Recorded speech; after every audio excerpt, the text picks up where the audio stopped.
Hello my dear friends, నేను మీ Lucky Devara. Enjoy the beauty of life.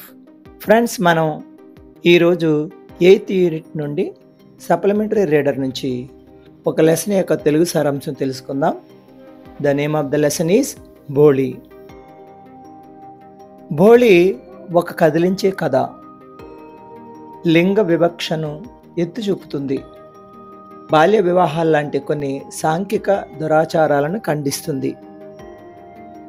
విద్యార్థులపై ఉపాధ్యాయుల ప్రభావాన్ని ప్రముఖంగా చూపుతుంది. రామ్ లాల్ ఒక చిన్న గ్రామంలో సంపన్న రైతు మరియు రెవెన్యూ ఉద్యోగి. అతనికి 7 సంతానం మరియు 3 అబ్బాయిలు మరియు 4 అమ్మాయిలు.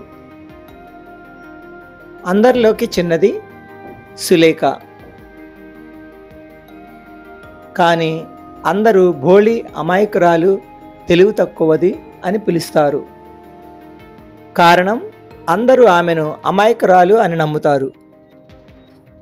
విధి ఆమె కొరకు వేరే ప్రణాళికను తయారు చేసింది. ఆమె వయసు 10 నెలలప్పుడు మంచం మించి పడి తలకు దెబ్బలు తగిలించుకుంది. గాయాలయ్యాయి. అలాగే 3వ ఏట మచూచి మహమ్మారి భోళీ ఒంటి నిండా మచ్చలు వదిలి వెళ్ళింది. ఈ 2 కారణాల చేత భోళీని ఎవ్వరూ పట్టించుకోలేదు. ఆమె పట్ల శ్రద్ధ కానీ, ఆమెకు మంచి ఆహారం కానీ, సరైన దుస్తులు కానీ ఎవ్వరూ ఇవ్వలేదు. తండ్రికి భోళీ గురించి ఆందోళన. ఏ యువకుడు ఆ అమాయక నత్తి మచూచి మచ్చల అమ్మాయిని పెళ్లాడడానికి ముందుకు రాడని ఆయన సందేహం. సరిగ్గా ఆ సమయంలో వారి ఊరిలో ప్రభుత్వం వారు ప్రత్యేకంగా బాలికల కొరకు ప్రాథమిక పాఠశాలను ప్రారంభించారు.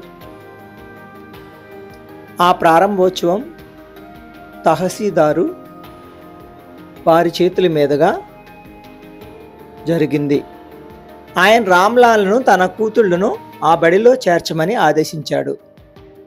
తద్వారా ఒక రెవెన్యూ అధికారిగా ఆ గ్రామస్తులకు ఆదర్శంగా ఉండాలని అన్నాడు. రామ్లాల్కు గత్యంతరం లేదు. కానీ భార్య అభ్యంతరం పెట్టింది. బడికి పంపిన ఆడపిల్లకు పెళ్లి కాదు అని ఆమె ఆందోళన. అయితే భోళీని బడికి పంపవచ్చు అని సూచించింది. భోళీకి పెళ్ళవుతుందని ఆశ ఎలాగూ లేదు. పాఠశాల అంటే ఏమిటో కూడా భోళీకి పెద్దగా తెలియదు. అందువలన ముందు భయపడింది తల్లి. కానీ తర్వాత ఒప్పుకుంది. మొదటి రోజు ఉపాధ్యాయురాలికి తన పేరు చెప్పడానికి భోళీ నత్తితో తడబడింది. ఆ ఉపాధ్యాయురాలు ఆదర్శ గురువుకు నిలువెత్తు అవతారం. తన యొక్క మృదువైన ఓదార్పు నిండిన గొంతుకతో ఆ ఉపాధ్యాయురాలు భోళీ గుండె నిండా ఆశను, ఆత్మవిశ్వాసాన్ని నింపింది. ధైర్యంగా, నిర్మోహమాటంగా ఉండమని భోళీని ప్రోత్సహించింది. అంతే, భోళీ ఇప్పుడు పరివర్తన చెందిన, పరిపక్వత పొందిన మరియు పరిపూర్ణంగా ఎదిగిన అమ్మాయి. ఆ గ్రామం కూడా చిన్న పట్టణంగా విస్తరించింది. భోళీ తల్లిదండ్రులు భోళీకి పక్క ఊరికి చెందిన సంపన్న వృద్ధ కుంటి పురుషుడితో వివాహం నిశ్చయించారు. ఆయన పేరు బిషంబర్ నాథ్. తండ్రికి ఇష్టం లేదు. కానీ బిషంబర్ నాథ్ నుంచి వచ్చిన ఆ ప్రతిపాదనను ఆమోదించమని తల్లి తండ్రిని ఒత్తిడి చేసింది. తనకన్నా వయసులో పెద్దవారైన వారిని ఆ పెద్ద ఆయనతో పెళ్లికి భోళీ ఒప్పుకుంటుంది. కేవలం తన తల్లిదండ్రులకు కుటుంబ గౌరవం పట్ల తపన ఉండడం చూసి ఆమోదించింది. అయితే పెళ్లి రోజున బిషంబర్ నాథ్ యొక్క దురాశ, దుర్మార్గం బహిర్గతమయ్యాయి. మచూచి మచ్చలు ఉన్న భోళీని పెళ్లి చేసుకోవాలంటే 5,000 రూపాయలు తనకు ఇవ్వాలని పట్టుబట్టాడు. రామ్లాల్కు చెల్లించడం తప్పనిసరి అయింది.